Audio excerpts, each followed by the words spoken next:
Hello बच्चों, let's read this question. The question says correct the statements. अब यहाँ पे हमारे पास 3 स्टेटमेंट्स दी गई है, हमें यहाँ पे इन्हें करेक्ट करना है। तो चलिए एक एक रीड करते हैं और समझते हैं क्या है इसका आंसर। सबसे पहले हम लोग शुरू करते हैं first statement, that is cells shrink in hypotonic solution and swell in hypertonic solution. So here I have a picture to explain this at the better level. Now if we see, ये है plant cell.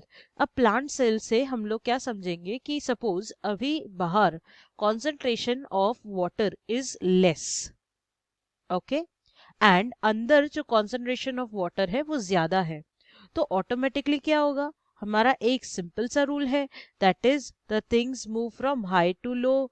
तो यहाँ पे automatically क्या होगा, जो अंदर से वाटर बाहर की ओर जाएगा. अब जब ये अंदर से बाहर जा रहा है तो अंदर की सेल तो श्रिंक होनी ही है, ठीक है. तो इसे हम लोग बोलेंगे hypertonic solution. when the concentration is more inside, hyper का मतलब ही होता है more, तो यहाँ पे हम लोग क्या बोलेंगे, hypertonic means concentration अंदर ज्यादा है, इसलिए चीजें अंदर से बाहर की ओर जा रही है, and that is called hypertonic. और hypertonic solution में the cells shrink. now जब हम लोग ये स्टेज की बात करते हैं तो this is called as isotonic, मतलब जो बाहर और अंदर जो भी कॉन्सेंट्रेशन है वो इक्वल है, ठीक है. द कॉन्सेंट्रेशन इज इक्वल, तो ये सेल्स वैसे ही रहती है. फिर उसके बाद आती है हम लोग का hypotonic solution. when we talk about hypotonic solution मतलब अंदर जो कॉन्सेंट्रेशन है वो लेस है. सी हाइपो का मतलब होता है लेस, तो यहाँ पे भी क्या बोल रहे हैं हम लोग, अंदर जो कॉन्सेंट्रेशन है वो क्या है, लेस. तो इसकी वजह से क्या होगा, water will start moving from outside to inside, ठीक है. So there will be the movement from outside to inside and so the cells will start swelling up. अगर हम लोग क्वेश्चन देखें तो क्वेश्चन में हम लोग को बोला गया है cells shrink in hypotonic solution, नहीं, cells shrink in hypertonic solution. And यहाँ लिखा गया है swell in hypertonic, that is opposite. तो चलिए हम लोग इसे करेक्ट कर लेते हैं. हम लोग लिखेंगे cells shrink in hypertonic solution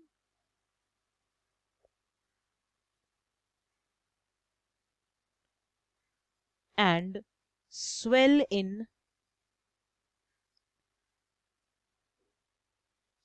hypotonic solution. So ये हमारा करेक्शन रहेगा फर्स्ट स्टेटमेंट को लेकर. अब सेकेंड स्टेटमेंट में दिया गया है B imbibition is a special type of diffusion where the water is absorb by the living cells. चलिए देखते हैं ये क्या है. बेसिकली एम्बिप्शन एक ऐसी टेक्निक रहती है जहां पे वाटर तो मिलता है सीड को, but the seed will not dissolve in it, okay, और whatever the solute is, the solute will not get dissolve in the solution. Instead solute क्या होगा, स्वेल अप होते जाएगा और जो इंटायर सोल्यूशन का वॉल्यूम है वो बढ़ा देगा. तो यहाँ पे जो भी रहता है the diffusion, the thing will get swelled up, swell हो जाएगी, और साथ ही साथ this is done only by the non living cells. So हम लोग यहाँ पे इसमें करेक्शन आएगा that imbibition is a special type of diffusion when the water is absorb by the non living cells. चलिए नोट डाउन कर लेते हैं.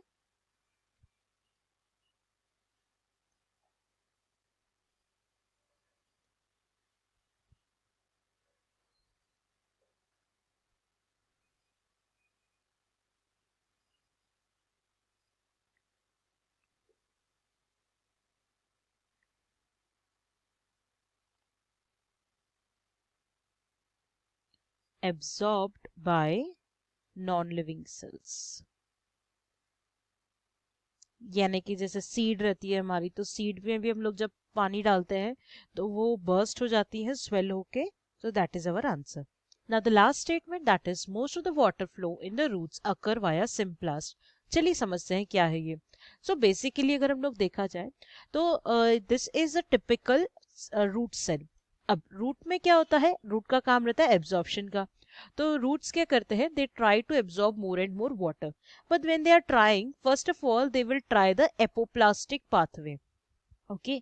सो यहाँ से एक आपको दिखेगा कि एक येलोइश कलर की लाइन है, Okay, so that shows that there is a apoplastic movement. Apoplast का मतलब क्या होता है? It will just move through the plasmodesmata, और जो बाहर की सेल वॉल रहती है उससे मूव होगा, ये अंदर से मूव नहीं होगा. ठीक है, so that is called as apoplastic pathway. और simplast अगर बोले तो simplast it will move from inside. So this is the difference. Now we will say that यहाँ पे दिया गया है most of the water flows in the root via simplast. तो हम लोग ये नहीं बोलेंगे, हम लोग बोलेंगे it flows through apoplast. And when यहाँ पे कैस्पेरियन स्ट्रिप आ जाता है, मतलब एक स्ट्रिप आती है जो ना रिस्ट्रिक्ट करती है एपोप्लास्टिक पाथवे को, फिर क्या हो जाता है, फिर वो the plant will be forced okay to absorb the water via symplast pathway. तो at to a stretch we will say the it occurs the apoplastic pathway. चलिए लिख लेते हैं.